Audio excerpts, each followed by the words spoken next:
Ito ang Broad Streamcast Communicators, ang naiiba at kakaibang plataforma sa digital broadcast mula Luzon, Visayas, Mindanao hanggang sa iba't ibang dako ng mundo.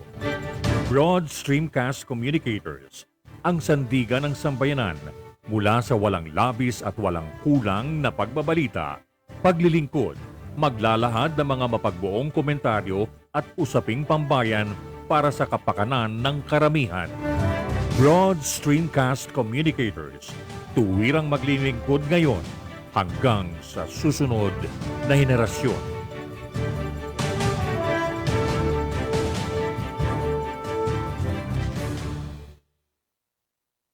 Your Honor, please.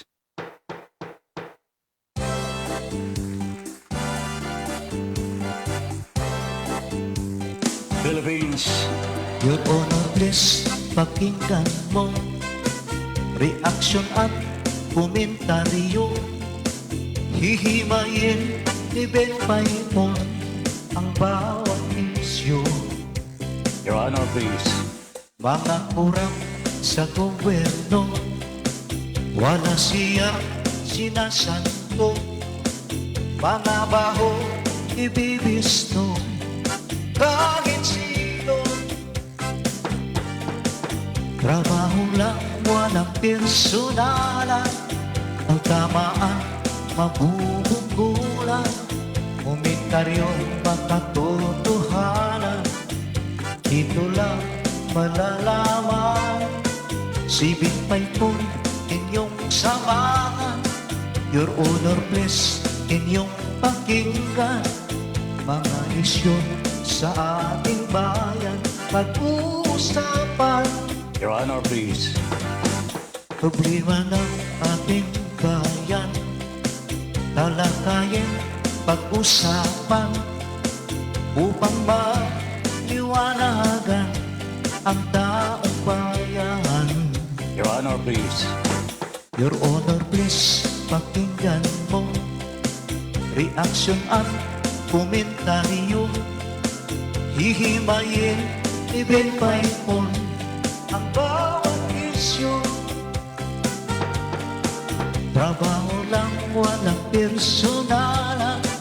Ang tamaan, mabubunggulan. Komentaryo'y makatotohanan. Dito lang malalaman.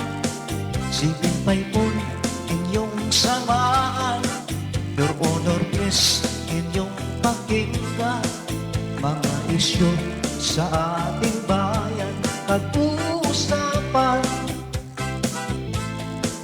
Mga isyu sa ating bayan pag-uusapan. Your Honor, please. Philippines.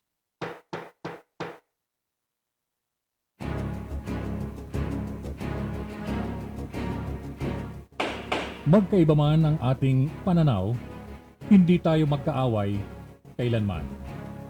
Sa dulo, makikita rin natin ang tulay na siyang daan tungo sa pagkakasundo, pagkakaisa, at kapayapaan.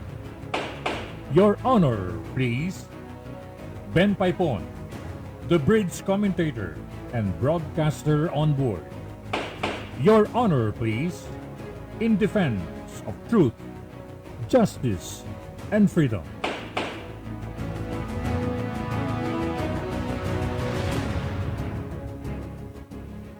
Pilipinas, magandang gabi po. Philippines, good evening. Hi, Miss Universe. Magandang gabi po. Good evening, everybody. Ben Paipon here, inviting you now to join us dito po sa ating Your Honor, Please sa Broad Streamcast Communicators. Ayan, ito po ang platform po natin, Broad Streamcast Communicators. Ang programa po natin, Your Honor, Please, alas 8 hanggang alas 10 every night, Monday to Friday. Join us now po. Marami po tayong pag-uusapan po ngayon. Pero unahin natin itong sa COVID. Mukhang yung lagay po ng bansang Pilipinas at mga Pilipino tungkol po dito sa virus na ito, medyo nakakabuti na po yata ang lagayon natin. No? Hindi pa po binabago ang classification natin, level 2 pa rin, pero chances are, we will be at level 1 already sa darating na ilang araw pa. Ilang araw pa. Kasi sa ngayon po ang bilang po ng mga COVID virus po sa buong Pilipinas po sa ngayon ay maliit na lamang 535. 535 buong bansa po yan, ha? Buong bansa, 543 COVID cases today. 543. Kung magpapatuloy po ang ganitong takbo ng bilang ng mga COVID-19 virus dito po sa ating bansa, maganda po ang nakikita ko sa darating na Pasko. Sabagay, Pasko na ho, di ba? Pasko na talaga eh. Basta't pumasok ang buwan ng December, Pasko na ho yun. So let us now enjoy ho. Pero sabi nga ng ating pamahalaan, wag muna masyado. Kunti-kunti lang. Kasi meron pong variant na darating.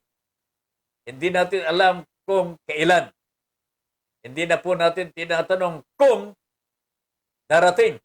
Kasi tsak daw po, baka dumating. Ay, hindi naman po tsak. Baka dumating ho na hindi po natin nalalaman. Pero, ito ang magandang balita ho dyan, mga kababayan ko. Ang magandang balita ho dito, even in the United States of America, meron na ho silang Omicron variant po sa Amerika. Pero ang nakikita ho nila, according to their studies po, hindi po nagiging severe ang tama po ng COVID variant na ito. Hindi po lumalala, hindi po nakakamatay. Lalong-lalo na sa mga bakunado na. Pero wala pa pong sample na nakitaan po ng virus po yung na hindi po bakunado. Ang kinatamaan po yung mga bakunado. So ang napansin po ng mga health experts po sa Amerika, yung mga pasyente po, mild lamang ho ang kanilang nararamdaman na epekto ng COVID-19 virus Omicron variant.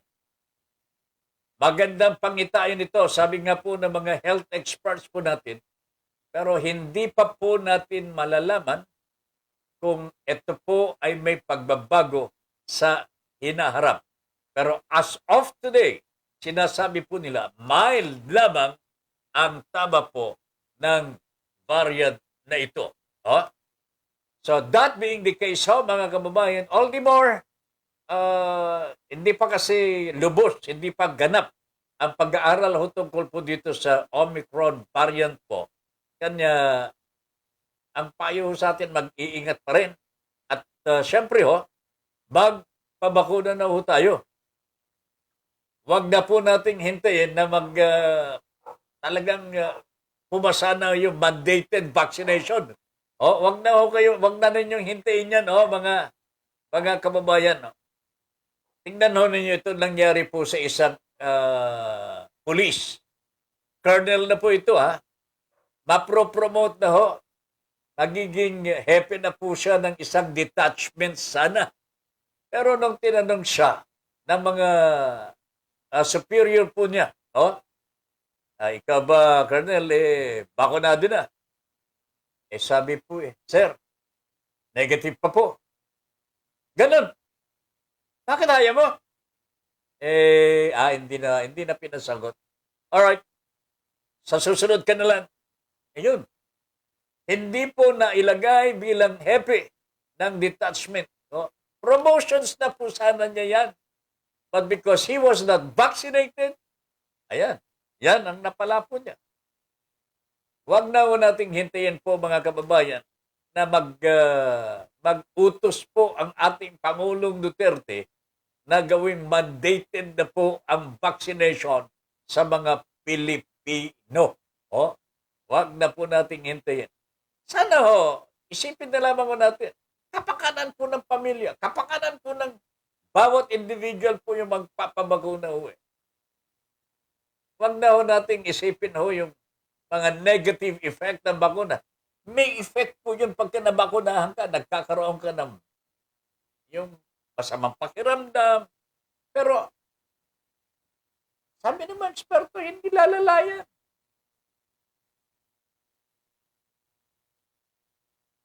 So ito ho, pakiusap lamang ho natin, magpabakuna na po tayo. Ha?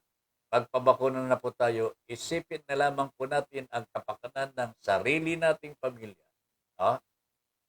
Wag mo na niyong isipin yung turok. Para pagka naisipan mo nga naman, i-injectionan ka ng karayom ho, at bumabaon eh. Parang napakasakit. Pero pagka naiturok na, hindi nyo mararamdaman eh. Ha? Pumikit ka lang. Okay na. Okay. So, ito po ang payo natin sa simula ng ating Your Honor Please. Sa mga Your Honor Please natin, magpabakuna po tayo. Ha? Wag na natin hintayin mandato pa po sa atin. At lalong-lalo na sa mga manggagawa po, isipin po ninyo ho, meron mga pulisiya ng ating gobyerno ngayon, na kapag hindi ka bakunado, dahil ka po pwede sa mga political activities. Hindi ka po pwedeng sumali dyan. Hindi ka po pwedeng kumain sa mga restaurant where vaccinated people are eating. Ayan ha.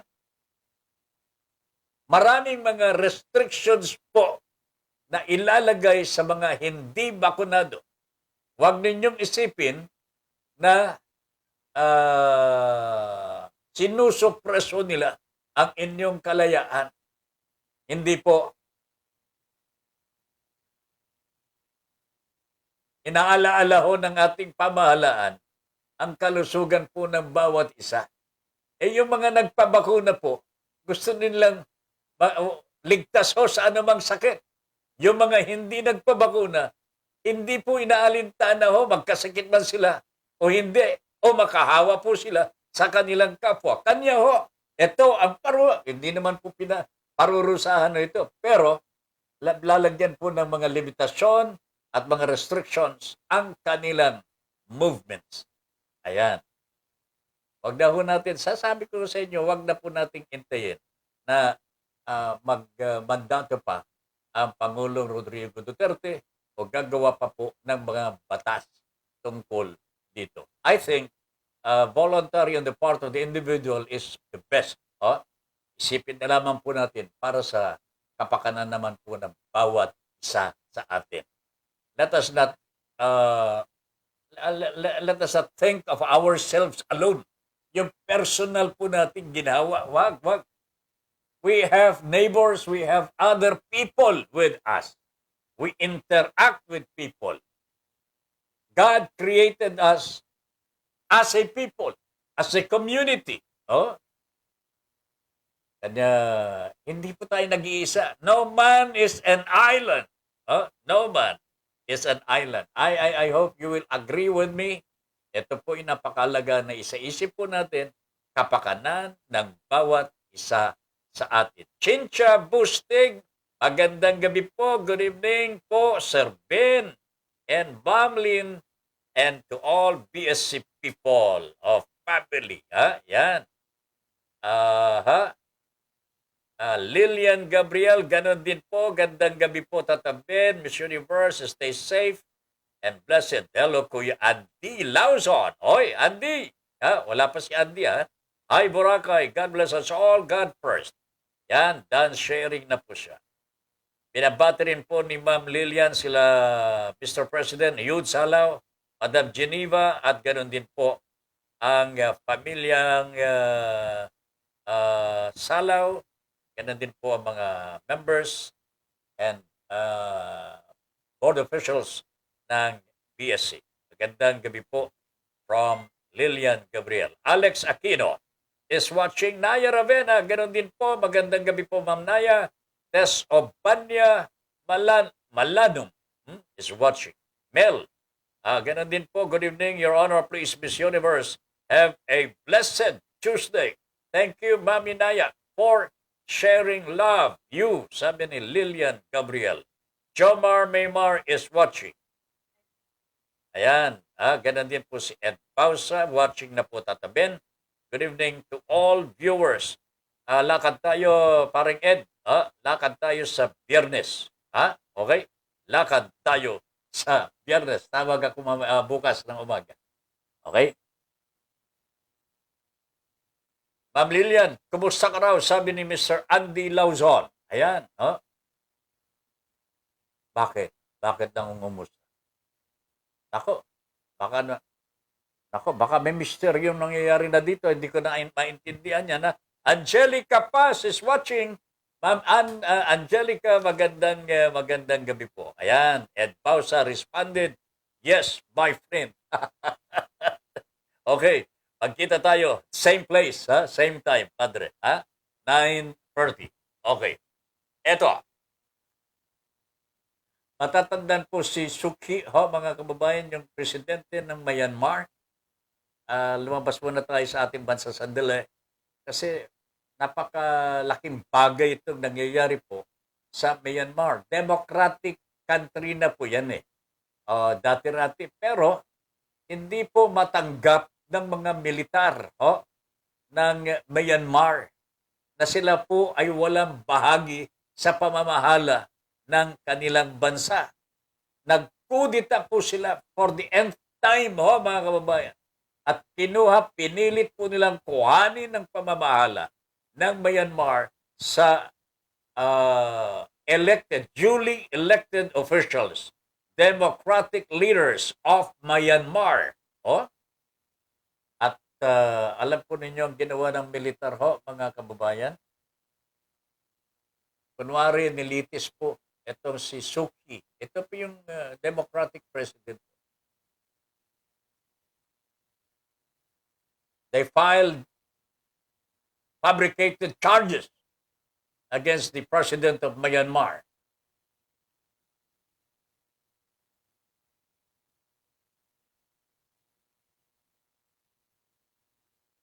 Pati yung presidente mismo, kasi iba po yung presidente ng Myanmar. Ito si Suki, leader po ito ng Myanmar. Pero nahalal din po ito presidente ng Myanmar. Pati yung current president po ng Myanmar, si Win Myint. Makukulong din po ng 4 na taon. 4 na taon mga kababayan. Pareho sila ng kasalanan daw po. 2 years for incitement against the military. Talaga naman. And breaking COVID protocols. Sus Mariano Garapon. Pareho ito. Nakasalanan ng dalawang leaders. Sabi ko sa loob-loob ko, see what tyranny can do to leaders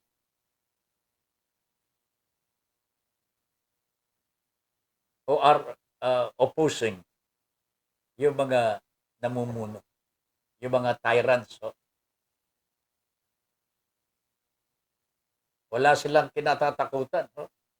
Sila po ang may baril. Silang may kapangyarihan. Pakukulong po si Suki at yung kanyang presidente. Pero nauna na dyan, marami na pong pinakulong ng militar na ito. I wonder what the democratic countries will be doing about this.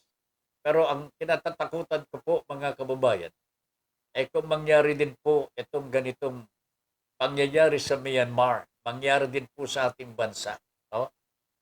Mabuti na lamang po, vigilante ang mga Pilipino. Mabuti na lamang po, galit po tayo sa mga diktador. Galit po tayo sa mga tyrants. We should never allow tyrants or dictators to run the country again. Never again, ho, mga kababayan. Ito po ang panawagan ko sa bawat isang Pilipino. Mahalin po natin ang demokrasya. Mahalin po natin ang ating mga kalayaan. Okay? Huwag na po tayong papayag na magkaroon tayo muli ng isang diktador o kaya isang tyrant. Oh? Bago tayong magagaya sa ibang mga bansa where military rule, yan ang umiiral. Oh. Masakit po ito, mga kababayan. Mawawalan po tayo ng kalayaan. Mawawala po yung talagang yung bang gusto mo lang pumasyal sa isang lugar o kaya gusto mo magsiwalat ng hinanakit mo sa gobyerno, ay hindi po pwede o yun. Huhuliin ka, ipakukulong ka. Pasalamat ka kung mabubuhay ka pa. Ganyan po ang mga diktador ho. Ng panahon ni Mr. Marcos, ganyan ho, nangyayari ho dito. They wiped out the opposition. Pinakulong po nila mga nasa opposition. Grabe talaga ho, mga kababayan. Dito sa Myanmar, kahit mga journalists po, hindi po pinayagan na manood, makinig sa kanilang mga trial na ginawa sa korte daw. Pero hindi naman po korte talaga. Korteng-korte po.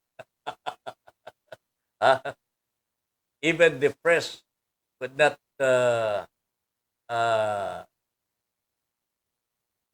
file their reports regarding the cases filed or yung dinidinig na kaso. Yung mga lawyers po nila Suki at ang kanyang presidente could not even talk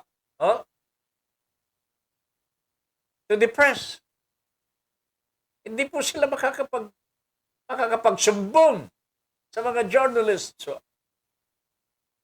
At pagka nagsumbong po sila sa journalists, mga media men, naglathala po yung media men, nako, patay kang bata ka, mamamatay ka rin po sa kamay ng mga nasa militar. Yan ang problema po natin kung ang mamamahala ay mga diktador. Wala ho silang batas. Wala po silang saligang batas na sinusunod. Ang batas po is sila. Ang may kapangyarihan is sila. Whatever they say, yan ang susundin ng mga mamamayan. Without freedom kasi yan. Walang kalayaan. Walang mga karapatan. Suppressed. Yan. Yan ang sana ang huwag nating payagan na mangyari po dito po sa ating bansa. Okay? Approve. Junior Dal. Present, bro. Sabi ni Junior. Good morning to all viewers. Okay? Eve Ramos. Ma'am Eve, good evening. Good evening, Sir Ben Paipon. Your Honor, please, Miss Universe. And to all BSC family, stay safe. And God bless. Ayan. Okay. Happy Tuesday and more power to all of you at BSC. Sir Ben Paipon, Your Honor, please. And Madam Lean, Miss Universe. God bless us all. Be safe. Thank you very much, Ma'am Angelica. Nandiyan si Ma'am Eve Ramos, si Junior Dal, Lillian Gabriel, thanks for watching, Your Honor, please. Sabi po niya sa mga friends po niya. Alright, next. Anong gusto niyong isusunod doon natin? Gusto ko pong damhin po ninyo ito. Meron na naman pong ginawa ang PhilHealth na nabuking ng COA. At ito po ay flinag down. Ibig sabihin, sinabi po sa PhilHealth, oy, tigilan mo na yan. Labag sa batas ang ginagawa niya. Ito ho ang ginawa ng PhilHealth po, mga kababayan, nang dumali ho. Nagbigay ng advance payment ang PhilHealth amounting to 14.97 billion pesos. Can you imagine that ho? Parang peanuts lamang ho ang pera ho sa PhilHealth. Advance payment po, 14 billion, 14.97 billion under the interim reimbursement mechanism. Ito'y question na po ito nung unang earlier this has been questioned already, pero gumawa na naman po sila ng kababalagan. Marikina representative si Madam Estela Kimbo called for an overhaul of the agency's operations. Hindi na po matiis ni Congressman Kimbo ang ginagawa ng PhilHealth. Nananawagan na po siya na i-overhaul na po ang operasyon ng PhilHealth. Ito po ang ginawa ang sinabi ng COA sa PhilHealth. Or nag-release po kasi nag-release ang PhilHealth ng amount 14.97 billion. Ito po ay for services not yet rendered. Yan ang plinag po ng COA.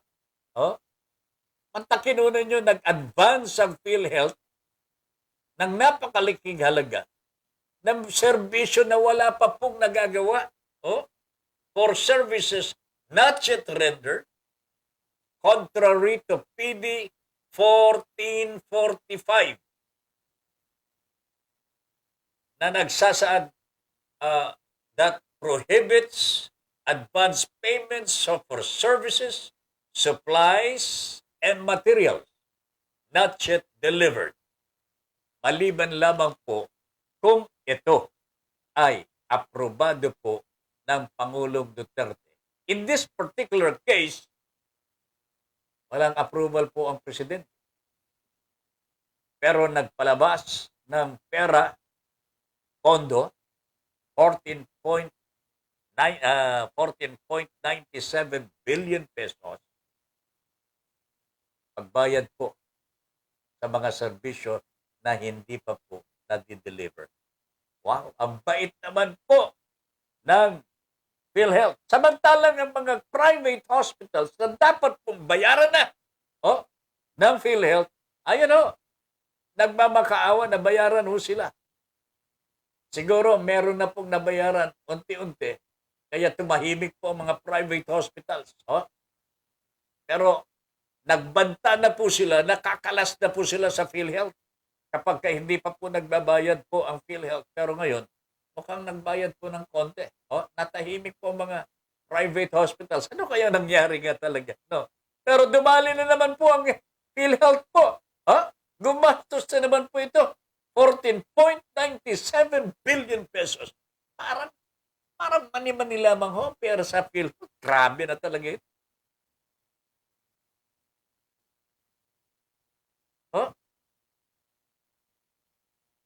Sabi nga po ni Congressman Kimbo, this is a blatant disregard of the law. Talagang pagwawalang bahala ho sa sinasaad ng batas. I do not know kung ano po ang dapat po natin gawin dito sa PhilHealth. Pero pinaiimbestigan na po ito. COA is investigating PhilHealth. Ganon din po ang House of Representatives. Sabi po ni Congressman Kimbo, iimbestigan nila. At the same time, nananawagan na i-overhaul ang operations ng PhilHealth para hindi na po gumastos ng katakot-takot na bilyon-bilyon piso para sa mga hindi naman po dapat po bayaran pa. Takot talaga naman. Ano kayang, bakit hindi po mapapatigil Bakit hindi po mapalitan ng Pangulong Duterte ang mga opisyal ng PhilHealth? Bakit po pinapayagan ng Pangulo na i-disregard ang batas.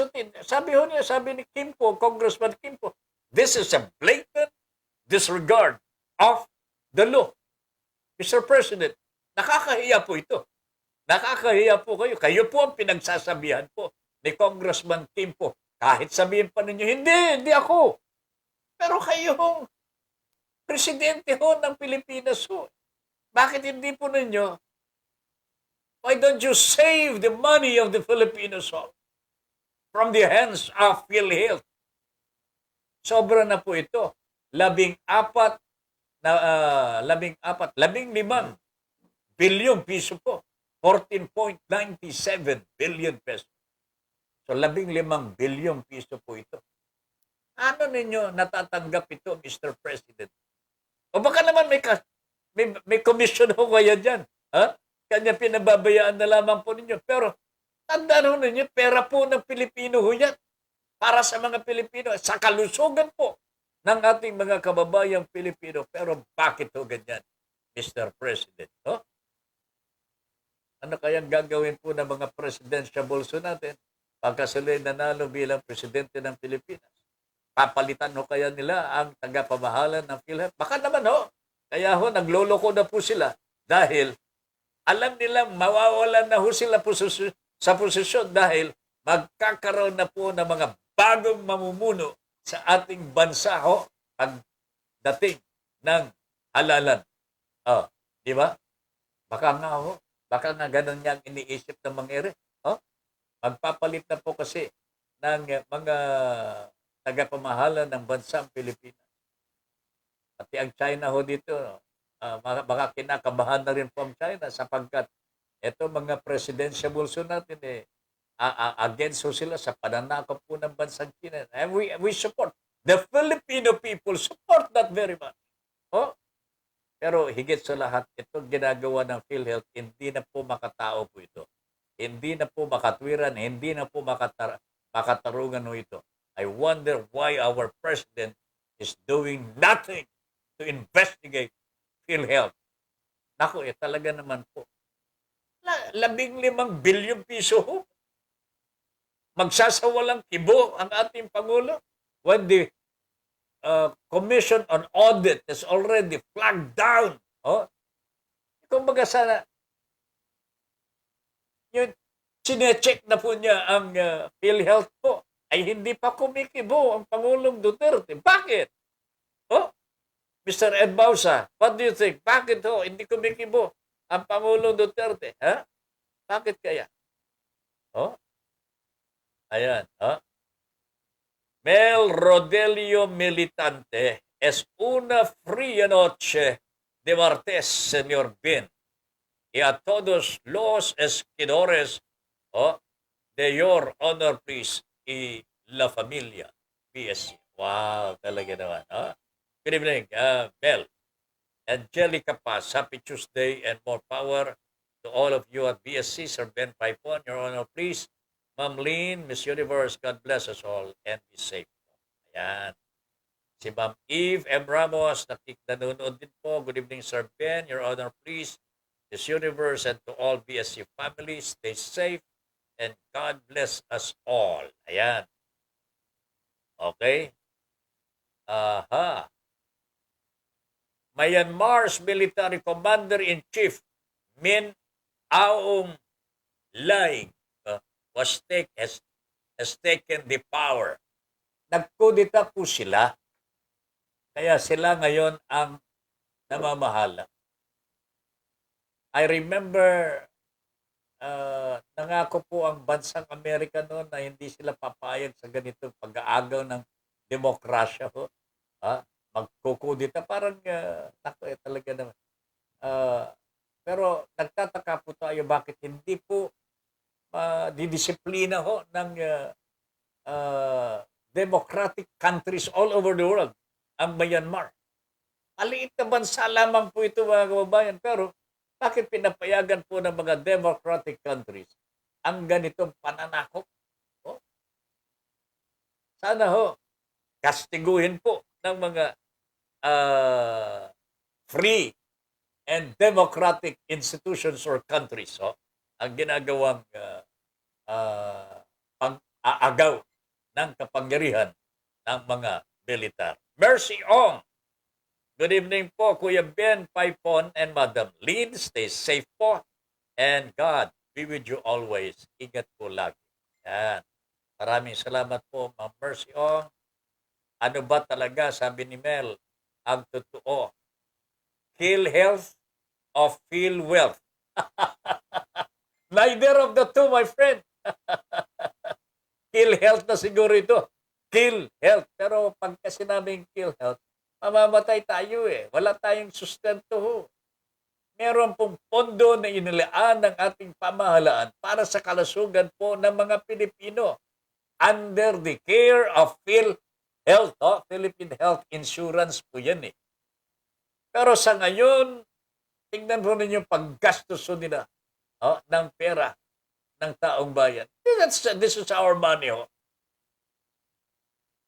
Ang inuuna ho nilang binabayaran na hindi pa po nakapag-deliver ng serbisyo, bayad na. Samantalang mga health hospitals, mga pasyente ho natin, wala pang natatanggap eh. Ayan ako talaga naman. PhilHealth or PhilHealth. Hintayin ho ninyo mga kababayan, malapit na pong magbago, magpalit ng administrasyon. Whether Mr. Duterte likes it or not, he will no longer be the President of the Republic of the Philippines come June 30, 2022. Catherine Calvin. Hindi ba totoo yan, Catherine? Hindi na po siya presidente ho. Okay? Wala na yun. Okay. Chincha Buste.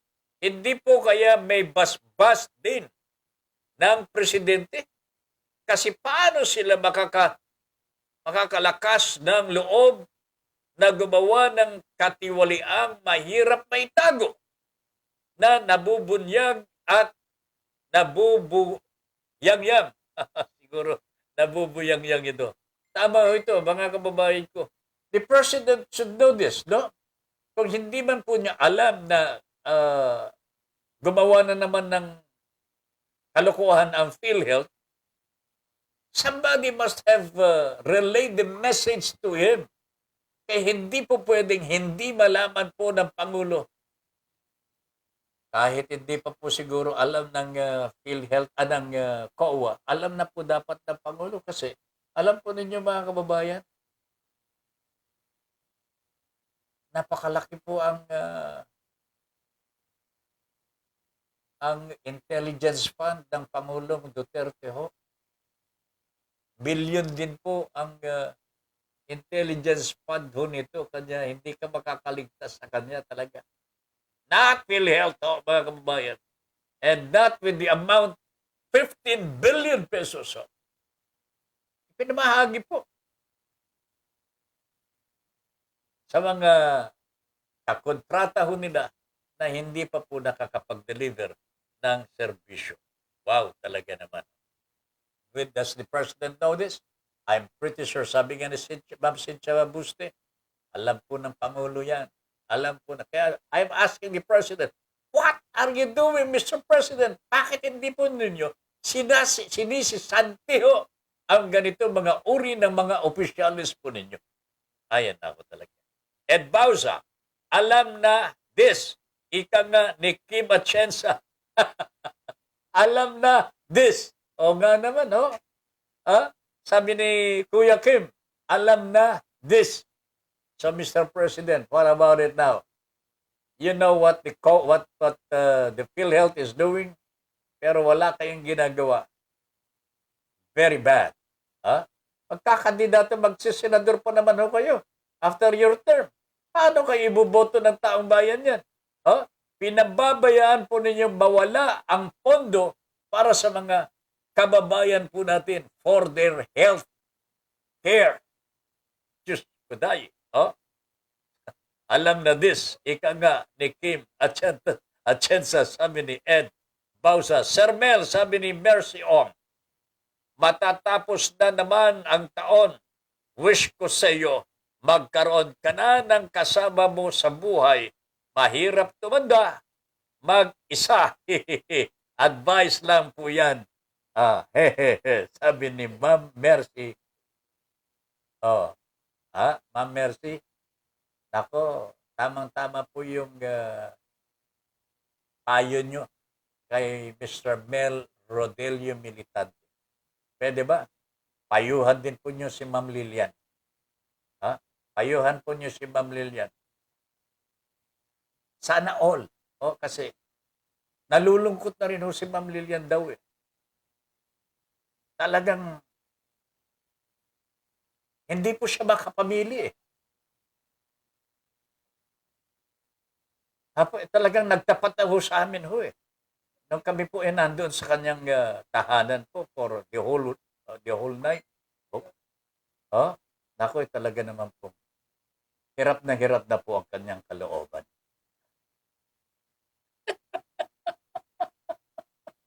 Ma'am Lilian, relax ka lang dyan. Darating din yan. Huwag kang malulumbay. Huwag kang malulungkot. Ayan mo, sasabihin ko kay Andy Lawson, ha? Sasabihin ko kay Andy, ha? Alright, Catherine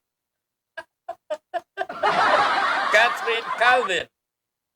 Kill health na po yan. Kain po tayo. Dinner pa lang tayo. Aba, okay, sige. Go ahead with your dinner. Mag-dinner ka muna. At habang nanonood at nakikinig dito po sa programa natin. Ha? Okay? Mel, sabi ni Mel, ihanap mo nga ako, Ma'am Mercy. Oy, bakit ka pa maghahanap ng iba? Ma'am Mercy, ba't naghahanapan pa kayo? Ha? You fit well, Mel, naghahanap ka. Si Ma'am Mercy, naghahanap din. Ba't may maghahanap pa kayo? Nandiyan na kayong dalawa. Si Ate Lilian na lang ihanap natin. Ha? Si Ma'am Lilian daw po namimili pa.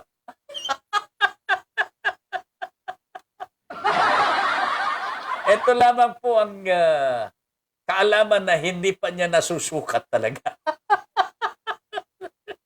Ma'am Lilian, good evening. Joke only. Felisa Malibiran, good evening po, Sir Ben. Magandang gabi po.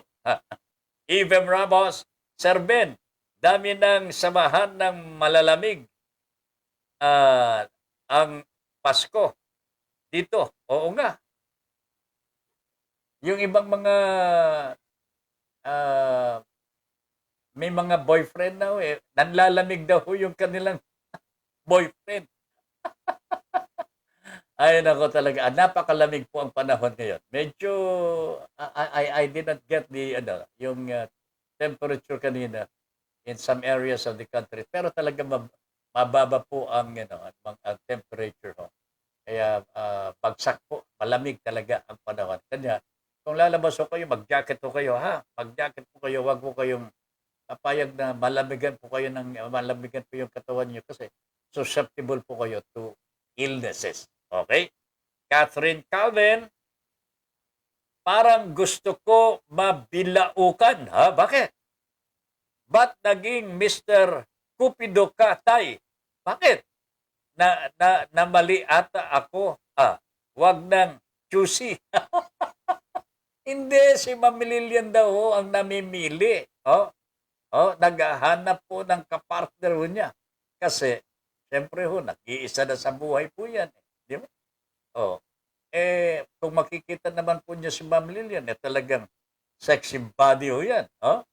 Kahit 36 lang siya, talagang ang ganda-ganda di ba? Pagka umindayog yan, talagang taob ang mga sexy dancers. Ay, nako, Ma'am Lilian, we love you. Alright. Hayan mo. Kakausapin ko si Andy, ha? Okay? Parang gusto ko mabilaukan. Okay. Sige.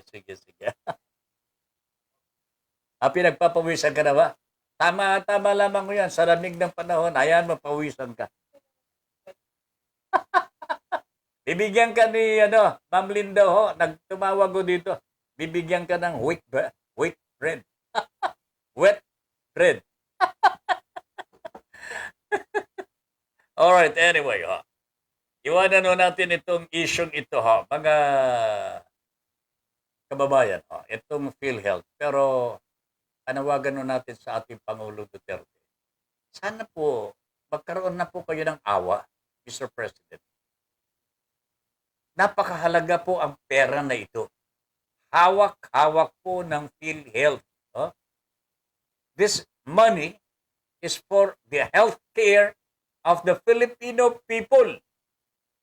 15 billion ibinayad lamang po sa mga serbisyo na hindi pa po nangyayari. Bakit ito? Labag sa batas po ito. Sabi po ni Congressman Kimbo, a blatant disregard of the law. Anong masasabi po niyo, Mr. President? Huh?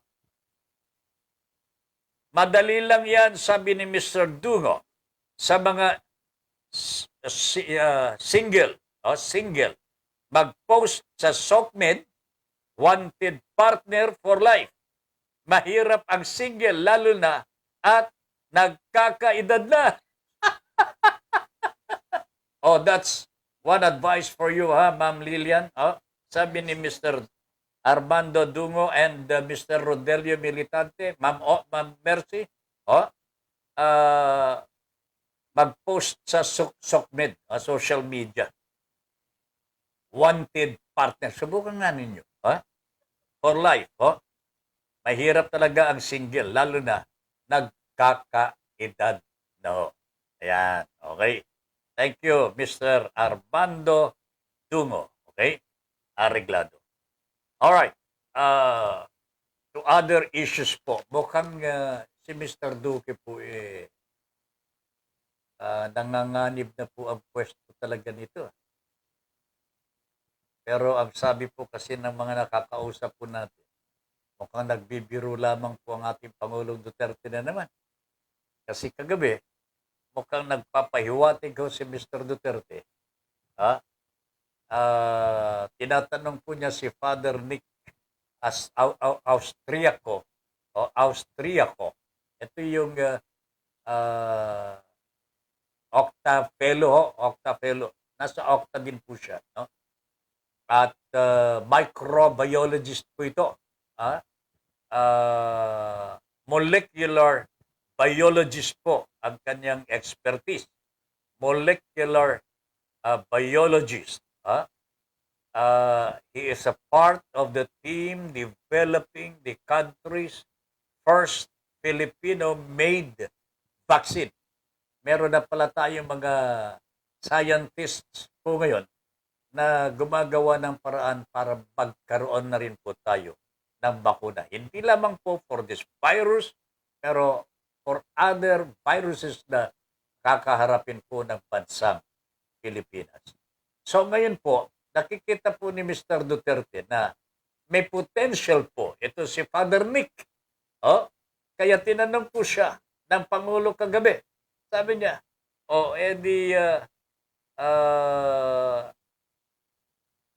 what about kung i-offer ko sa iyo ang portfolio ng DOH? Yan ang tanong po ni Pangulong Duterte kay Father Nick. Bumaling po siya kay Mr. Duque. Secretary Duque, ano masasabi mo kung ito ang kapalit mo, si Father Nick? Ang sagot po ni Mr. Duque, Secretary po Duque, ang sabi niya, well, Mr. President, he is part of the team. Siya tumasya din.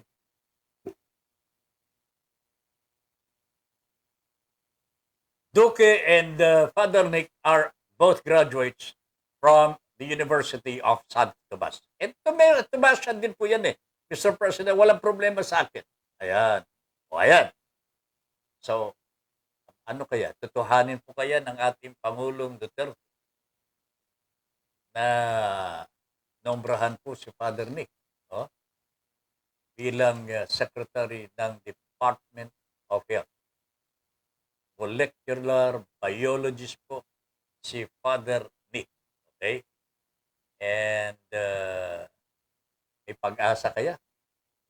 Sa tingin po ba ninyo, mapapalitan pa po si Mr. Duque? at this stage of the ball game? O baka talagang binobola na naman po tayo ng ating Pangulong Rodrigo Duterte. Mahilig sa bulahan ito eh. Oh, lalo na ngayon, naghahanap po ng boto para maging senador ng Republika ng Pilipinas. Oh? Alright. Pero para sa akin, mga kababayan, kahit na kaunting panahon na lamang na natitira sa panahon ng panunungkulan ni Digong, siguro nararapat talaga na magkaroon na tayo ng pagbabago sa Department of Health. Kasi marami nangyayari dito na hindi tama . Yun lamang pong pagbibigay ng pondo sa PSDBM in the amount of 42 billion pesos mga kababayan. Yan ang naging dahilan kung bakit meron tayong formally. I'm pretty sure alam po ni Mr. Duque yan. Alam po niyang pasikot-sikot dyan. Alam po ni Mr. President yan, mga kababayan. Nagkakabukingan na nga po. Wala pang tumitinag talaga. Ang kakapal talaga ng mga mukha ng mga yan. Grabe na talaga, mga kababayan. Grabe. I hope that yung mga presidential natin will take care of things like this. Kung sila po ang mananalo sa susunod na mga sa halalan. Sana nakikita na nila ang pangit na sistema ng pamahalaan sa ngayon. Di ba? Sana makita nila at magawan po nila ng solusyon pagka sila na po ang pumalit. Okay? Areglado.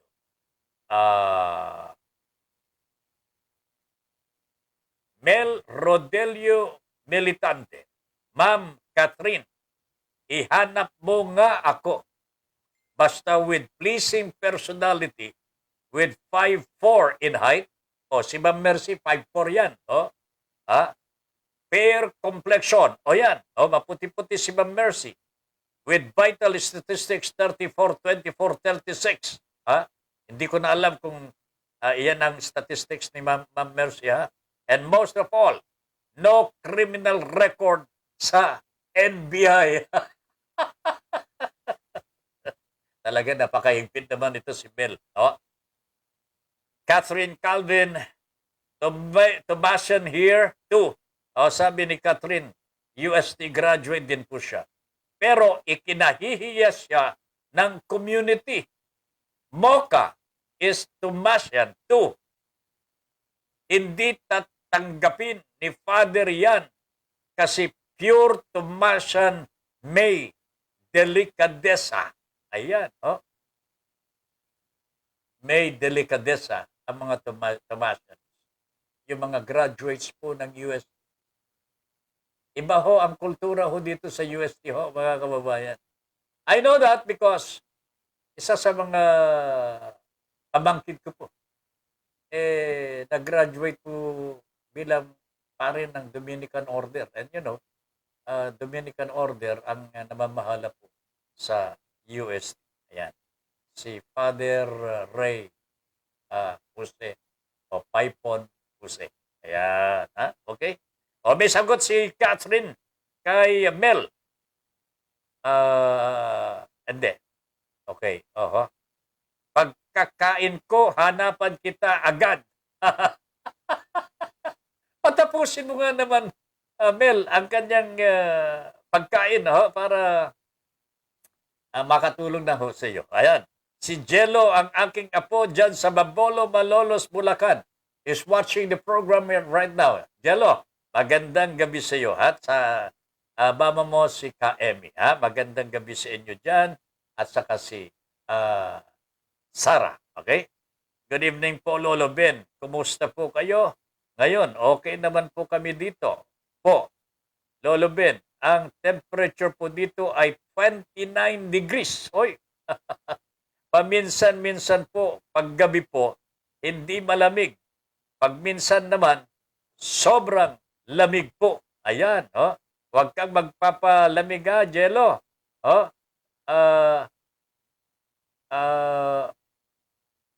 Malamig ng panahon, nag-aircon ka pa.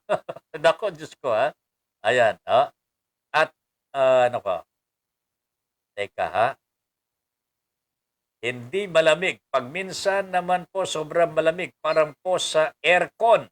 Paglalabas ng bahay po tayo, jacket po tayo. Paggabi po at jogging pants. So yan, ito mga payo ni Jello, ang aking apo. Ingat po tayo ngayon. Kumain na po ba kayo? Ako po ngayon pa lamang po. Good evening po ulit. Ayan, napakabait naman po si Jello, ha? Thank you very much, apo, Jello. Kain kang mabuti, huwag kang magpapalamig, ha? Okay? At magsuot ng jogging pants. Okay. Ed Bausa, mukhang joke-joke lang ang pahayag ni Digong ukol sa replacement ni Duque sa DOH. Mukhang pakiramdam ko nga, partner. Joke lang ito. Pinadadama lamang po tayo ng Pangulong Duterte. Pinatatawa lamang po tayo, pinangingiti lamang po tayo. Kasi nasusuya na naman po ang taong bayan sa ginagawa po ng PhilHealth. Pantakin po ninyo, 15 bilyong piso po. Ay, nako, ibinayad sa serbisyo na hindi pa po nangyayari. Ay, nako talaga. Ricky Tisoy, I'm here, Dre. Hanggang ngayon, nagpapauto pa rin mga Pinoy. Yan ang Pinoy ngayon. Binanggit ko lang naman, pre. Hindi ako kasama sa nagpapauto, partner. Anyway, I am pretty sure marami pong nauuto talaga. Nauuto itong si Mr. Digong. Lalong-lalo na yung unit team nila. Naku, Panginoon ko po. Samahan po ng mga plunderers, mga graft and corrupt practices na talagang convicted of graft and corrupt practices. Sus, ito po ba na mamamahala na naman po sa kabuhayan natin? Wag naman po, mga kababayan. Wag naman ho. Please lang. Patakin na Marcos, Duterte, Erap, Gloria Macapagal-Arroyo. Who are these people? What are their pasts? Ano po ba ang mga nakaraan ng mga ito, mga kababayan? Na-documented po ang buhay nila because they are presidents of the Republic of the Philippines. My friends, mga kababayan. Gloria Macapagal-Arroyo, pinalaya ni Digong. Nakakulong yan. Graft and corrupt. Si Erap, anong nangyari kay Erap? Nakulong plunder yan. Pinalaya ni Gloria Macapagal-Arroyo with the understanding, siya magiging presidente na at bibigyan siya ng absolute pardon. Ay, nako talaga. Di natuwa na si Erap, hindi na makukulong. Binigyan po ng absolute pardon. Ito si Gloria Macapagal-Arroyo. Absolute pardon din po mula kay Digong. Etong si Mr. Marcos, hindi po nabigyan ng absolute pardon yan. Kasi namatay sa ibang bansa. Pero bago namatay, pinatalsik muna siya ng kanyang mga kapwa Pilipino. That is history. Okay? So ito ngayon, nagsasama-sama para iligtas daw po ang taong bayan, iligtas daw po ang Pilipinas. Oy, Diyos kunay! Ano ba ere? Junior Dal, pinasikat ni Digong ang Pinas. Kilala na siya sa kawalangyaan. Junior Dal, maraming salamat. Thank you very much. Monchi Agcabaw Santos. Kung hindi doktor ngayon, kailan yung anong papel ni Monchi nung nakaraan? Investigador. As investigador. Police. Ngayon naging doktor. Sa susunod, maging pare na ito. Nung nakaraan, naging pare talaga ito. Talaga naman. Sa susunod ho, Monchi, maging obispo ka na. Okay, attorney naman. Yan, si Monchi Agabaw Santos. Ayan, ng Insurrectos. Alright, mukhang magkikita-kita tayo ho. Baka hindi. Doon kay Lilian ho. Meron po kayong project po na gagawin po doon sa tahanan naman ni Ma'am Lilian. And we wish you all the best. Good luck. Monchi and the Insurrectos. Good evening. Stay safe. Thanks for mentioning. God bless. Ayan, sabi ni Monchi. Agabaw Santos, kasama po si Danny. Ayan. At saka si Dennis. Ayan, Danny and Dennis. Tatlo po sila. Hope to see you on Sunday. Ay, baka nga po. Baka magkita-kita ho tayo. Malay ninyo talaga. Okay. Alright. Dito naman ho tayo. Wala pa si Charlie, pero mamaya po babanggitin ho natin yung mga ginagawa po ni Isko Moreno sa iba't ibang dako ng bansang Pilipinas. Talagang very active po ang campaign ni Isko Moreno, Mayor of Manila, now Pangulo po ng Republika ng Pilipinas. Marami pong mga netizens ang nakakapunang halabang sa kanyang mga pinalalabas po ngayon. Para bagang talagang nililigawan po ang Pangulong Rodrigo Duterte na sumama po o kaya i-adapt po ng partido nila Isko Moreno si Pangulong Duterte. Nagtatanong po ang mga netizens, bakit po? Bakit kailangan po ninyo si Pangulong Duterte? Akala ko kalaban po ninyo. Ayan. Dapat siguro ipaliwanag ni Isko ito sapagkat maraming naguguluhan. Para bagang sinasabi ni Isko na kailangan po niya si Duterte para manalo siya bilang presidente. Pero kung hindi umayon ho si Digong, ano mangyayari kay Isko? Di matatalo po siya. Ganun po ba mangyayari, Mr. Isko Moreno? Kung hindi po sumanib o kaya hindi po papayag na i-adapt po ninyo bilang senador ng inyong partido, ito si Digong, paano kung hindi nga sumanib sa inyo? Bakit po kinakailangan ninyo na sumanib po si Digong sa inyo? Samantala, kayo mismo ay binanatan din. Di ba? At you belong to the opposition unless hindi ka na opposition.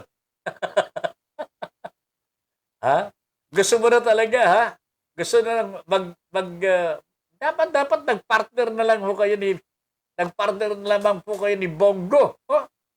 Dapat nagpartner na lamang po kayo ni Bongo para pagtulungan yung iligtas itong si Pangulong Duterte kasi baka nga naman iniisip po ni Isko na pagka hindi tumakbo, baka hindi mai-adapt ng Isko party, si Digong, baka matalo. Either or yan Matatalo si Isko kung hindi sumama ito si Digong or matatalo si Digong kung hindi sumanib sa partido ni Isko Moreno. Either way, Pero alam niyo mga kababayan, at this stage of the ball game, kailangan po bang gawin po ni Isko Moreno? Ano po ba ang ipinahiwatig ni Isko sa ganitong patutsada o kaya pagpapahiwatig na gusto niyang makasama po si Mr. Duterte? What is the meaning of this action by Mr. Moreno ho. Oh, ano po ang nakikita po ninyo? Ayan. Oh, pag-aaralan nga natin ito sapagkat bahagi po ng ating programa po ito, mga kababayan. Hihimay-himayin ho natin ang ginagawa ng mga presidentiables natin. Kailangan maintindihan ho natin ang mga ginagawa po nila. Katulad dito ngayon, naiintindihan po ba ninyo kung bakit gusto ni Isko Moreno na magsama po sila ni Mr. Duterte? Ayan. O baka naman ho, nililigawan na po ni Isko Moreno si Mr. Duterte para siya ang hirangin ho na magiging Pangulo po. Tatakbong Pangulo po. Dahil hindi niya makasundo si BBM. Or, makikita ko ninyo mga kababayan, alam po ninyo, si BBM ay sangkatutak na pong mga disqualification cases, cancellation of the certificate of candidacy, nuisance candidate, nakasampa po sa COMELEC laban po dito kay BBM. Pero believe ka rin sa spokesman ng BBM camp, ha? Sinasabi lamang na wala yan, wag na ninyong papansinin yan, ha? Walang kwenta-kwenta yung mga disqualification yan, ha? Nako, talaga. Hindi nila sinasagot ho, mga kababayan. Para bagang naniniwala na sila na itong mga ito, mga cases of disqualification for disqualification, cases for the cancellation of the COC, and as a nuisance candidate, mananalo po sila sa COMELEC. Para ang lakas po ng kumpiyansa nila sa kanilang sarili ho. Malay ho ninyo nga naman, ano po? Talaga naman, no? Ha? Ayan. Pero ang importante ho dito, mga kababayan, ano kaya ang namumuo sa pagitan po ni Mr. Duterte at Isko Moreno. Kaya siguro hindi pa po nag-withdraw si Bongo pagka hindi po sila nagkasundong mabuti, ay pasok pa rin si Bongo ba? Ayan ang mangyayari ho, Mr. President. Pagka hindi kayo nagkasundo ni Mr. Moreno o kaya ni BBM, hindi pa nag-withdraw si Bongo. Yung kanyang candidacy for president is still valid mga kababayan. Sapagkat Bongo has not made a personal withdrawal of his candidacy dyan sa COMELEC.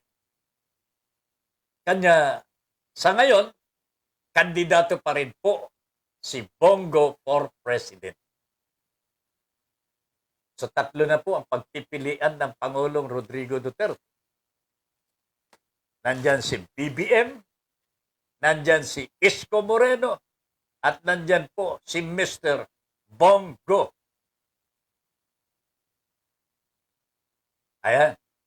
Mga kababayan, ano sa tingin ninyo ang mangyayari ho dito? Ha? Ano man ang mangyari ho? Will you be affected? Ay, bahala na ho kayo dyan, ha? Alam na po ninyo kung ano ang gagawin ho ninyo. Parang si Hero Robrigado, alam ko na kung ano ang gagawin niya ho dito, ha? Mercy on, Kuya Ben, lobat na sipi ko. Out po muna ako. Good night po. Mag-iingat po kayo lagi ni Madam Lynn.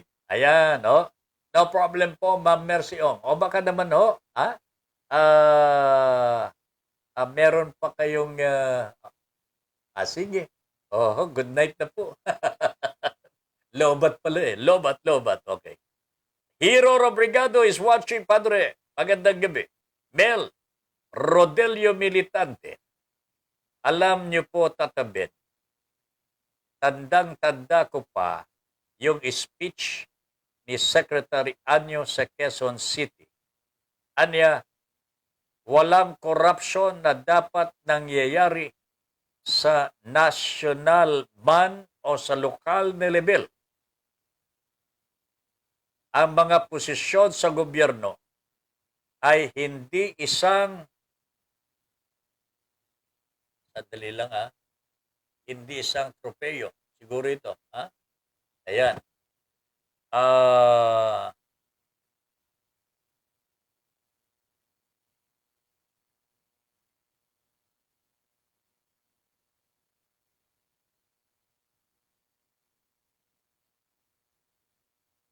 Okay, ang corruption, wala tayong pipiliin tulad ng ipinakita ng Pangulo ng sibakin niya ang ilang opisyales kahit na yung malalapit sa kanya.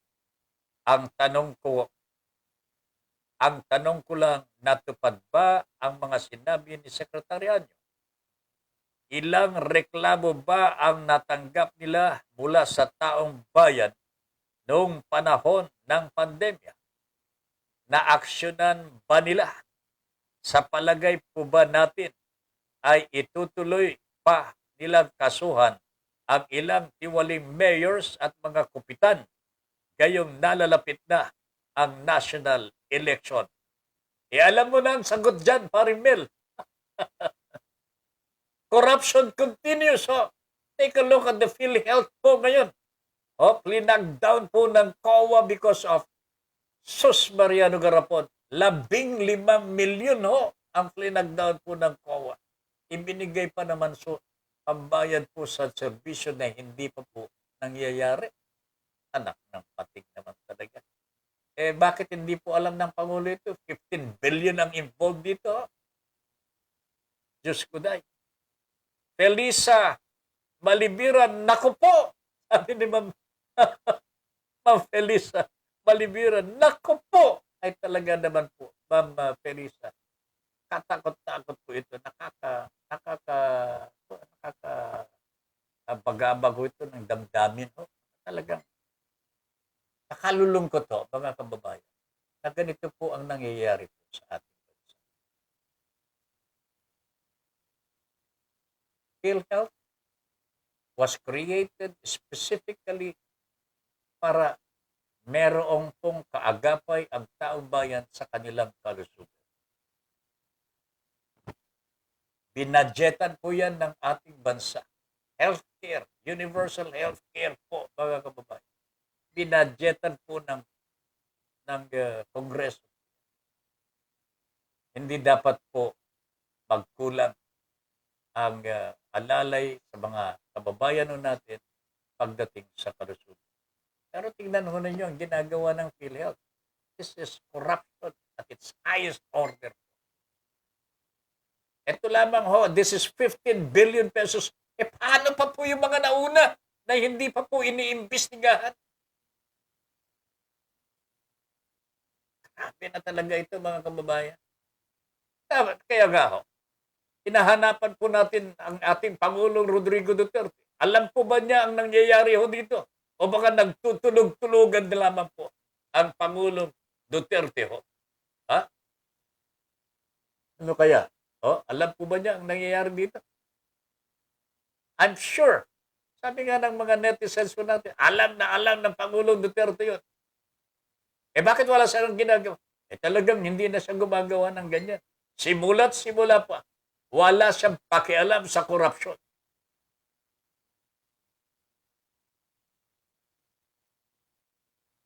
Ay, alam na po ninyo ang mangyayari mga kababayan. Alam na po ninyo dapat ang gagawin ng bawat mamamayan sa ganitong pagkakataon.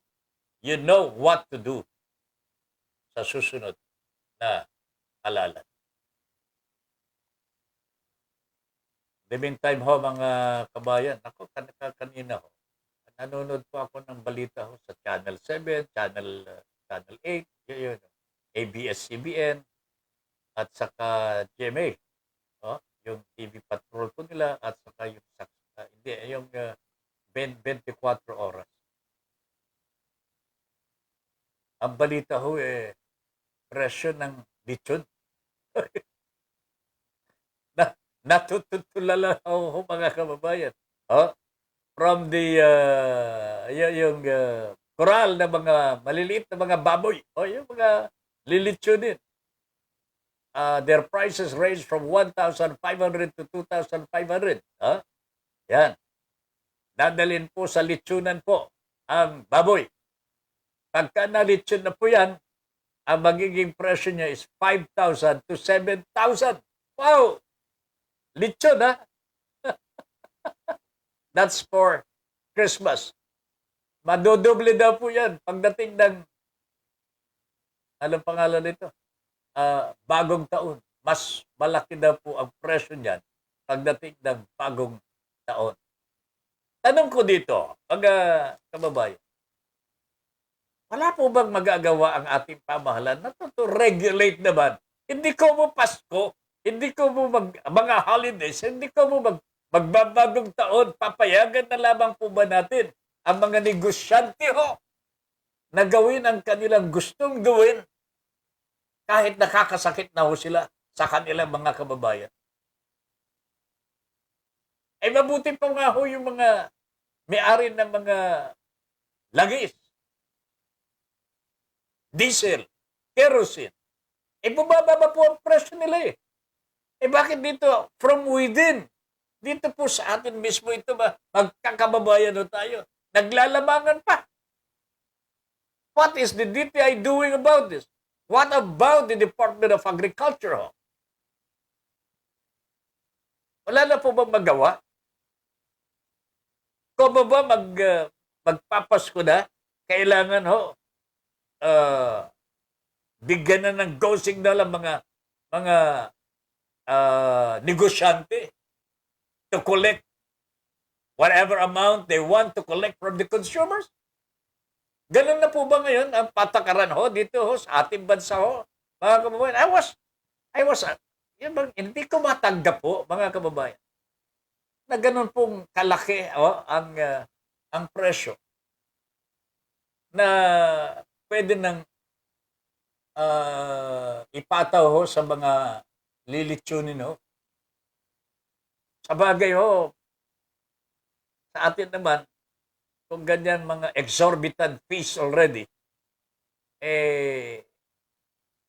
hindi na po bumibili ang taong bayan. Pero that is not the end result sana ho na gusto natin mangyari ho dito. Christmas season, panahon po na magsalo-salo ang mga pamilya ho. Kaya nga may lechon eh. Di ba? Pagkatapos ipagkakaito natin sa kanila ang natatanging pagkain. Hindi po maganda ho ito, mga kababayan. The President again should interfere here. Kung hindi po gumagalaw ang DTI, nakatulog na po, o nakatulog na rin po ang Department of Agriculture, the President should be awake here at sabihan naman po yung mga negosyante, huwag naman po niyo masyadong lakihan. Diba? Christmas po ay dapat nagsasaya po ang taong bayan. Pero pwede bang magsaya ho ang mga yan kung napipilitan po silang bumili ng hindi po nila kaya? Sabihin ho ninyo, hindi wag na kayong bumili. Wag na ho kayong kumain ng lechon. Wow. Ipinagkait po natin ang tanging pagkain na nararapat po sa mga Pilipino sa araw po ng Pasko. Maganda po yan? Maganda po ba na ipagkaito natin para sa kanila? Can you imagine? 1,000 to 2,500 ang presyo ng isang maliit na baboy. Yung lilitsunin ho, mga kababayan. Pero pagka naluto na, 5,000 na to 7,000 pesos. Wow! Bakit naman biglang lumalaki po ang presyo? We asked the Malacanang, Malacanang na mismo, ang tanong ho natin dito, bakit ho? Hindi naman po natin nire-regulate, pero kausapin ho sana ang mga negosyante ho. Kausapin, pakiusapan ho. Di ba? Pakiusapan ho natin. Hindi pa po kami, hindi pa po kami bumibili o sa mga groceries at sa mga superstores, para sa mga ham, yung mga ganun. I think yung presyo ng mga ito, mga kababayan, ay unti-unti na rin pong umaakyat talaga. Super na po ang taas ng mga presyo na ito. Para bagang ang taong bayan ay hindi po naggaling sa pandemic. Pero it looks like kaya naman no? Kaya ba? Kaya po ba natin mga kababayan? O kailangan na pakiusapan natin ang ating Pangulong Rodrigo Duterte na wag naman po sanang masyadong taasan kasi hindi pa po tayo nakaka-recover. Kung ang iniisip po ng mga negosyante makarecover sila kaagad, paano naman po yung ordinaryong mga mamamayan? Dapat po, yung pag-angat natin, sabay-sabay po sana at walang maiiwanan. Tama po ba? Sana ganon ang mangyayari. Kanya nga lang, hindi yata mga estupido daw ang bumoto sa kanya. Pinatunayan niya naman. Kaya Pinas baon na sa utang. Junior Dal. Talagang galit na dito sa Pangulo natin. Mel Rodelio Militante. Tatabin. Sa Senado po, may handa silang lechon sa Pasko. Drilon de leche.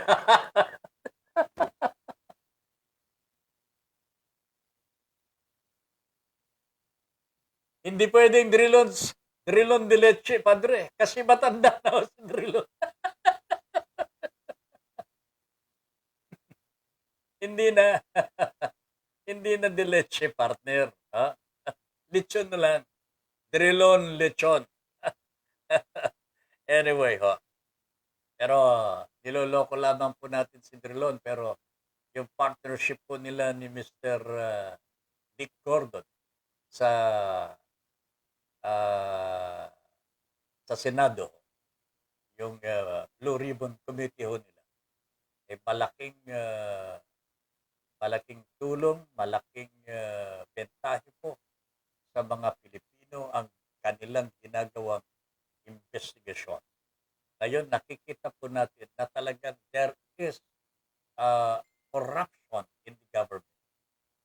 At dito po, nakikita po natin, hindi po ang mga Pilipino ang nakikinabang po sa corruption. Kung hindi, mga inchik, mga komunistang inchik po. Patakinunin nyo yan. Ito hindi pa pumuputok ito na masyado.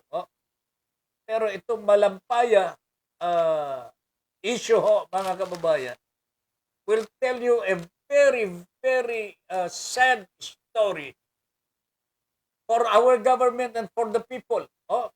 Kasi parang hindi alam ng gobyerno na pag-aari na po ng iisang individual, private individual, ang buong malampaya project po mga kababayan.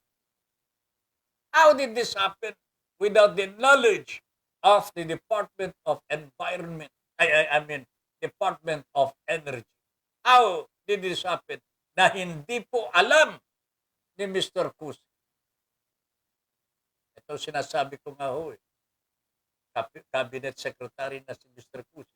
Siya pa rin po ang chairman o kaya tagapamahalan ng partido ng Pangulong Duterte. Kanya hindi po niya napabayaan po niya yung kanyang talagang trabaho po as Secretary of the Department of Energy.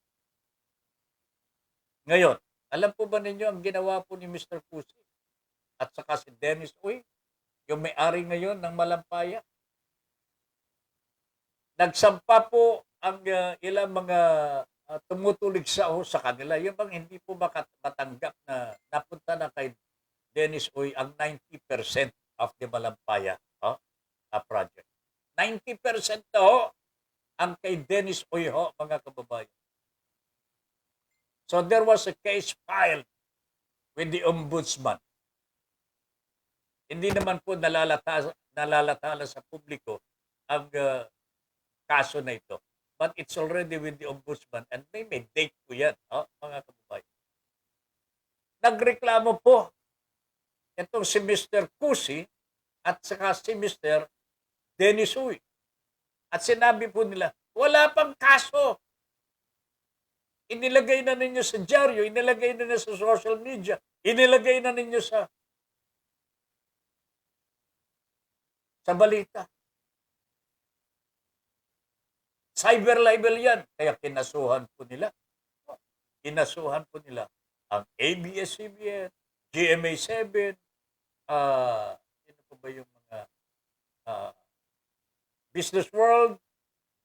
Marami po silang kinasuhan po. Cyber libel mga kababayan. Dahil ipinahiya po daw ng mga media men si Mr. Cusi at Mr. Dennis Uy, when all the media institutions did, ang ginawa lang nila, inilathala po nila ang kabuuan ng reklamo ng grupo laban po dito sa may-ari ng o kaya nakakuha po ng Malampaya Project. So, kita ninyo, harassment talaga ito. Ito ang mangyayari katulad po ng sinabi natin kanina, yung kay Suki sa Myanmar ang namamahala doon, mga tyrants mga militar mga kababayan. Short of being a dictator na yun maaaring diktador na rin po yung military ruler po Wala nang batas-batas sa Myanmar. Masama, isipin rin niyo. The president and the democratic leader, pinakukulong po na walang kasalanan. Naku, talaga. Gawang diktador yan Wiping out the opposition. Suppressing the freedom of the press and freedom of speech. That's only dictators menu. Yan po gawain po ng mga diktador at mga tyrants. Nakakatakot po kung ito mangyari po dito sa Pilipinas. But take a look at this Malampayag operations po, mga project 90% is already owned and controlled by a private individual. How could this happen? Alam po ba ni Mr. Cusi kung gaano kalaki pa po ang hindi nahuhukay sa ilalim ng karagatan dyan sa Malampaya? Ngayon, wala nang pakialam ang gobyerno natin. Wala lang pakialam kasi 90% is owned by Udena already. Kung magbabayad man po ng buwis na tama, yan ang pakinabang ng gobyerno. Pero normal po yun. Pero yung talagang parte ng Pilipinas, dapat malaki. Lalong-lalo na kung ito po ang mag-ooperate. Ang problema nito, mga kababayan, sabi po ng mga nakakaalam at nag-file ng kaso dati laban dito kay Mr. Cusi at ito si Mr. Dennis Uy. Wala po silang technical know-how po. Hindi po sila talagang hindi po sila nakakaalam dito sa pag-produce ng energy, power that would supply the whole of Luzon. 40% of the energy needs, power ng Luzon ay manggagaling po dito sa Malampaya. Paano nalaman po kung magtarantado ito si Dennis Uy mga kababayan? May magagawa pa po ba tayo? Yan ang hindi po inaasikaso ni Mr. Cusi Yan ang kasalanan ko. Pero gusto niyang iharas yung mga media men mga kababayan. Gusto niyang iharas para manahimik at kalimutan nila yung pagbatikos po kay Mr. Cusi. But, you know what? Ang mga media men po, hindi mo mabubusalan yan.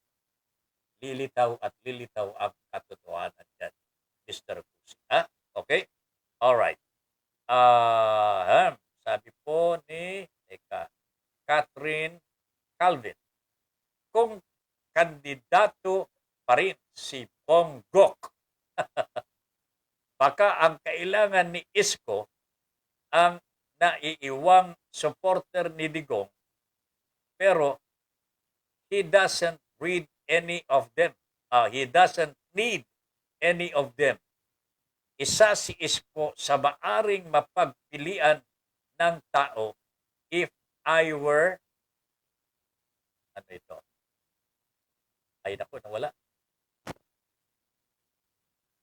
Nawala. Sandali lang ha. Nawala ho yung binabasa ko po eh. Ayan. Nandito sana si Jello eh. Ayan. Lumilitaw na po. Yan. Sandali lang. Ha? Need any of them. Sandali lang ha. Kasi yung hindi ko see more kasi. Anyway, may karugtong yung comment po ni Ma'am Catherine. Ayan, see more. Ayan. If I were him, aalis ako sa anino ni Duterte, which is dragging him down. Anyway, marunong naman si Isko maglaro. However, his aggressiveness may not do good. Ay, tama po si Catherine dito. I see a very promising politician but too young to lead a nation. My opinion. Too young. Kasi sa ngayon, hindi niya alam ang ginagawa niya eh. sa pakiramdam ko, mga kababayan sobra po yata ng kanyang ambisyon na pati ang, to say the least po, mga kababayan, ang inaayawan na po ng taong bayan ay ang kanyang nililigawan naman. Pinagtutulungan po ng taong bayan, siya naman po ang nililigawan po niya. Kaya tama siguro yung comments po ng iba. Good politician po, pinakikita ko niya, as a mayor, talaga naman pong his aggressiveness is okay. Pero for a president mga kababayan, at ganun ka-aggressive at hindi po iniisip ang ginagawa, ay delikado po tayo dyan. Baka mapapasubo po tayo. Ricky Tisoy, may pera ba ang tao para makabili ng lechon? Pre, may trabaho na ba tayo? May trabaho na ba ang tao? Sa totoo lamang, parts, I doubt na marami pong mga makakabili. Pero alam mo, kaugalian natin mga Pilipino, marunong tayong anong tawag nun, yung mamaraan. Kahit iutang pa natin yan para masunod lamang po natin ang tradisyon, papasaya natin ng ating pamilya, nakakagawa po tayo ng paraan. Yan ang Pilipino Pero ito yung ayaw ko sanang mangyari mga kababayan. Nasasamantalihin natin. Kahit walang pera namamaraan. Kanya nga sabi ko nga sa Pangulong Duterte kung nakikinig po siya. Sir, kung nakikinig po kayo, sana pakialaman naman po ninyo ito. Na huwag naman po masyadong lakihan ang tutubuin ng mga negosyante ngayong Pasko. We have not fully recovered po. Sa totoo lamang hindi po tayo nakaka-recover Hindi pa Ang dami pang mga walang trabaho. Of course, nandiyan na yun.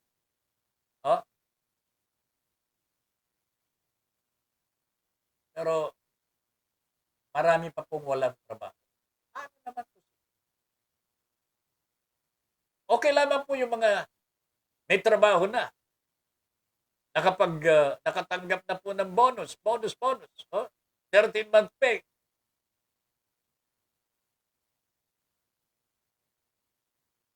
Pero yung samantalahin natin, mauubos po ang kanilang kaunting ipon for this Christmas season. Mapupunta po sa mga buwitre, mga buwaya ng mga negosyante. Alaga ng Pangulong Duterte. Siguro, kaya wala ho silang ginagawa. Mga negosyante dyan. Yung porsyento namin para sa election na ito, kailangan namin kayo. Antay na tayo dyan, mga kababayan. Yan ang masakit ho. Tandaan ho natin yan, mga kababayan. Kung masyadong mataas po ang mga bilihin po ngayon, lalong-lalo po yung mga pangangailangan natin itong Pasko and bagong taon, na blame it on the President. Blame it on Malacanang. Junior Dal, mga estupido daw ang bumoto sa kanya. Pinatunayan niya naman kaya Pinas paon sa utang. 12 trilyon na po ang utang ho natin pandabas. Tatamin, sabi ni Mel, sa Senado po may handa silang lechon sa Pasko. Ay, nabasa ko na pala ito kanina. Nako po, sa ombudsman na naman ang case. Lulutuin na naman. Sigurado, sabi ni Junior Dal. Nga. Itong Malampaya case nasa ombudsman ho. Pero alam po ninyo, this will all change mga kababayan, because this administration will not last. Kahit na po, I don't know kung sino man po ang mananalong president, and even if the president becomes senator, ay hindi na po kasing kapangyarihan po, lakas ng kanyang kapangyarihan ang iiral po dito sa ating bansa. At least, baka may pagbabago po. Pero kung wala, kasalanan ho natin yan. Bakit? Binoto pa rin ho ninyo Pero kung hindi na po ninyo iboboto ang mga ito, hindi na tayo mapapagsamantalahan ng mga yan. Mga kababayan ko. Yung pagsasamantala nila will stop here, right here and there. Mga kababayan. Pero kung iboboto ninyo sila, lalong-lalo yung tinatangkilik ng unity team. Unity team. Ay, nako, mga Martires Ombudsman, ang defender ng SALN, isa rin pisot. Tama ho. Pero, tandaan ho ninyo, kung ang gusto ng taong bayan, wala na ho ang mga ito. Palitan na ho ang mga ito. Mangyayari po sa susunod na leadership. Wala na ho ang mga ito. Magbabago po. And maiimbestigahan natin ang Malampaya, maiimbestigahan natin ang PhilHealth, maiimbestigahan natin ang DOH, at ng Pharmaly, PSDBM, lahat ng mga iyan, mga kababayan, magkakaroon na po ng katuparan ng pag-asa ng mga Pilipino na ang korupsyon dito sa ating bansa at least mapigil na kahit konti. Hindi katulad po ngayon, very rampant ang korupsyon. Parang may patayan pa nga Walang yan talaga, One of our problems in our country is the mainstream media. Bakit ho? Mel, mainstream media. Ibig sabihin, ito mga ABS-CBN, ito mga GMA7, itong Inquirer, Philstar, Manila Bulletin, and so on and so forth. Ganun. Sa totoo lamang, meron din pong pagkukulang talaga. Kung makapagtrabaho lamang po kayo sa isang stasyon ng radyo o kaya sa isang dyaryo hindi kayo po pwedeng free all the time. Pagka tinawag ng atensyon ninyo ng inyong editor o kaya boss, Ben Pai po, nalika nga dito. Sumunod ka ha. Bakit po, sir? Ano bang nagawa ko, sir? Sumunod ka lang. Matigas din ang ulo ni Ben Pai po mga kababayan. Kanya, natanggal ho tayo sa ibang istasyon natin ng araw. Matigas ang ulo ko Wag mong babanatan si. Gana. O, pag upo ko sa radyo ko binanatan ko pa rin. Kasi hindi ko matiis ko mga kababayan because it's very rampant talaga ang kademonyohan Kaya I had to resign. At ipalagay na lang natin, tinanggal na ako talaga. Ayan. Tinanggal po ako sa istasyon. They were very kind nung ako tanggalin, pero I knew I was being removed from that station because I cannot succumb to what they wanted me to do. Ganyan din po ang nangyayari po sa ibang mga outfits po, mga kababayan, media outfits.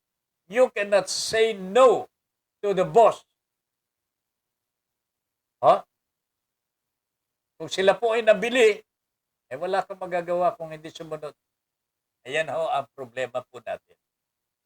Yan ang problema natin. Pasalamat po tayo mga kababayan sapagkat meron na tayong social media sa ngayon.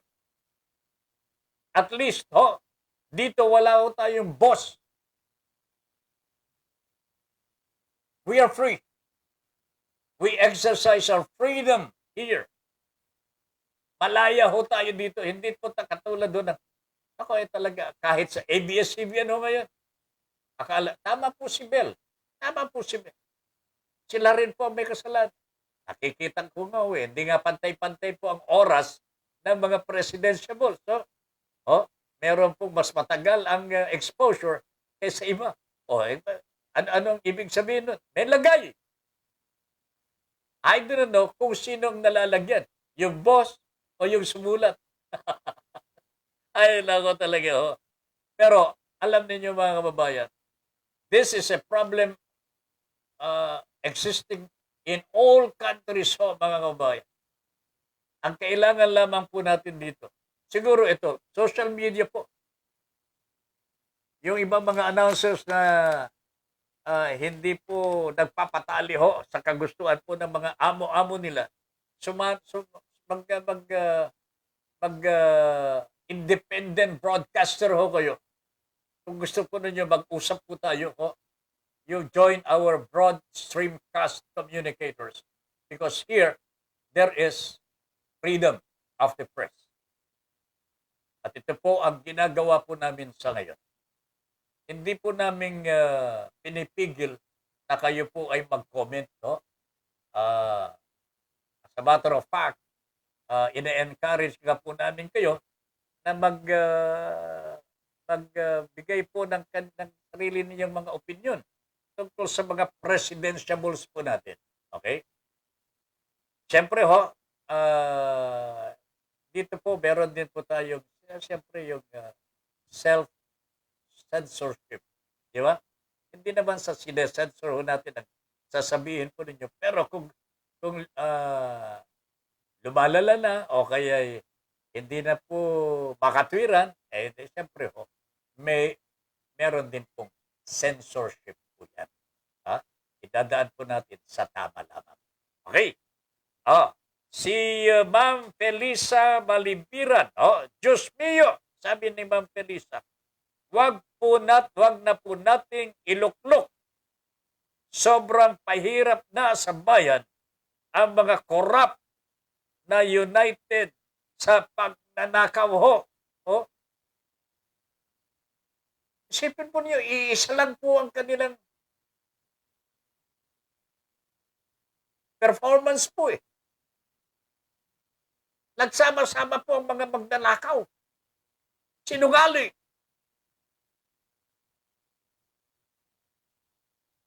Lilian Gabriel. Yes, Tata Ben, we have freedom sa BSC. Sa totoo lamang Ito po'y platform po, mga kababayan. This was put up by our founder and president, si Mr. Tony Salaw. Pero hindi kasi nagtagal. Wala pang mag-iisang taon pa lamang. Ginawian na po siya sumakabilang buhay na po si parang Tony Salaw at a very young age. Pero he left the legacy to all of us. At isinalin po namin sa kanyang anak ang pamamahala po dito. But of course, yung knowledge po niya, hindi naman po kamukha ng sa tatay niya. Na sanay po sa media. Kanya tinutulungan po namin si Mr. President, si Hughes Salaw. That's the reason why we are still here with them. Okay? Kasi maganda naman po ang understanding. And I strongly believe na maganda po ang layunin ng BSC, Broad Streamcast Communicators. That is why, alam po ninyo mga kababayan, ang social media, siguro ito na po ang ating kaligtasan po. Ito ang kaligtasan po natin. Dito po sa mga broadcasters po natin dito, maasahan ho ninyo eh. Panoorin po ninyo. Makinig ho kayo sa kanilang mga programa ho. I-like and follow ninyo ang Broad Streamcast Communicators para makita ho ninyo at madinig ang damdamin po ng mga practitioners dito sa Broad Streamcast Communicators. And tell us kung meron pong suwail o kaya hindi sumusunod o sa tamang mga pamamaraan o edi magsumbong din po kayo. Okay? Pero ang importante ho dito ho, mga kababayan, i-follow muna ninyo ang mga programa ko natin. I-follow po ninyo ang ating platform, ang Broad Streamcast Communicators, para mapapanood po ninyo ang iba pa nating mga programa dito sa Broad Streamcast Communicators. Okay? Areglado? Okay. Ito pa lang si BBM po, mga kabayan po meron na po siyang 8 for disqualification, 3 for cancellation of COC, and 1 for nuisance candidate. Ay talaga, hindi na yata nilulubayan ng mga kalaban po ni BBM. Okay? Ayan, okay? Si Nathan Angelo Andaya, good night na po. Lolo Ben, ingat po kayo. Oy, inantok na yung aking apo. Jello, good night. Ha? Tulog ka na. Ha? At bukas may trabaho pa. Okay? Junior Dal, Wonder Woman against Devil Force. Iyan ang labanan ngayon sa election. Hindi ko nga maintindihan. Sino ba yung kalaban ni Darla? Yung ahas. Personification of the devil. Mga kababayan. Dito sa election na ito, mga kababayan, alam na po ng taong bayan kung sino po ang ayaw ng totoo, ayaw po ng tama. Alam po ng taong bayan ito eh. Sana ho, manindigan na po tayo dito. Sa tama lamang po tayo. Manindigan na po tayo na wag nang maulit ang mga ganitong mga patakaran na pera ng bayan lulustayin. 15 billion pesos ibibigay lamang po sa kanilang mga kabarkada Samantalang tingnan ho yung mga private hospitals po, mga kababayan. Matagal sila nang nagre-reklamo Pero hindi ko na malaman ngayon kung nabayaran na sila in full or whatever. Wala nang reklamo, wala nang balita ulit Hopefully naman, na natugunan na po ng PhilHealth. Pero ito na naman, dumali na naman po ang PhilHealth. This is worth 15 billion pesos mga kababayan. 15 bilyong piso po ang ginastos po ng PhilHealth para sa kanilang sa serbisyo na hindi pa po na nangyayari hindi po nangyayari. Ano ito? Yung Malampaya po, nasa kamay na po ng iisang tao. Ang laking proyekto po ito para sa ating pamilya, sa ating bansa. Oh. The project is so important to the Filipino people. Pamamahalaan lamang po ng isang pribadong kaibigan in check ng Pangulong Rodrigo Duterte at walang pakialam. Hindi nakialam ang Department of Energy. What the hell is going on, mga kababayan? Ha? So alam na po ninyo sana kung ano ang dapat po natin gawin sa ganitong pagkakataon. You know that Malampaya is so important to the Philippines. Napakahalaga po ito. Nagbibigay po ng power, energy po sa buong Luzon. 40% of that comes from Malampaya. Iisang tao lamang po ang mamamahala na ngayon. Tama po ba yun? Okay? I will only translate into Spanish what you say in the last part of your program. Sabi ni Mel, Ben Paipon, dice aquí, muchas gracias por permitirnos entos hogares y por darnos el previo en servicio para ustedes. Talaga naman. Buenas noches a todos. Ang galing mo, mga pare, ha? Ang galing-galing ng translation mo, ha? Oh? Alright, thank you very much. Oy, DM Go, magandang gabi po. Hindi kayo nagko-comment, ha? Sir, Mr. DM Go is watching. Alam po ninyo, meron din pong sariling issue si Mr. DM Go, ha? Okay? He is not in favor of these vaccinations. Anyway, dito naman po sa atin, ipinaliliwanag po natin ang dapat pong ipaliwanag. Okay? Good evening po, Sir Ben Paipon. Late na po ako kasi busy sa pagre-research ng news abroad. Ayan, Basta't share us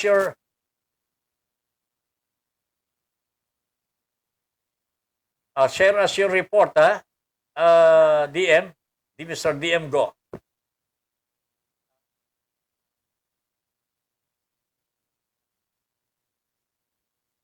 Nabasa na lahat yan. Okay. So maraming salamat, ha. Share us your news items for next time. Okay? Ayan. Musta na lang dyan. Good evening po uli, Sir Ben Paipon. Ayan. Thank you very much and good evening din. Ha? Wala na tayong oras po. Sa kabuuan po ng ating Your Honor Please Tonight. Bukas magkikita-kita tayo muli alas 8 hanggang alas 10 ng gabi. Buenas noches, Tata Ben. A todos hasta mañana. Ayan. And all, sabi niya, hasta mañana until tomorrow. Okay? Thank you very much. So, this is our parting words. Salamat po sa lahat ng mga nag-participate po dito sa ating programa. Ha? Maraming salamat po sa inyo. Ben Paipon here, saying thank you very much for allowing us into your homes and for giving us the privilege to be of service to you. Good night, everybody.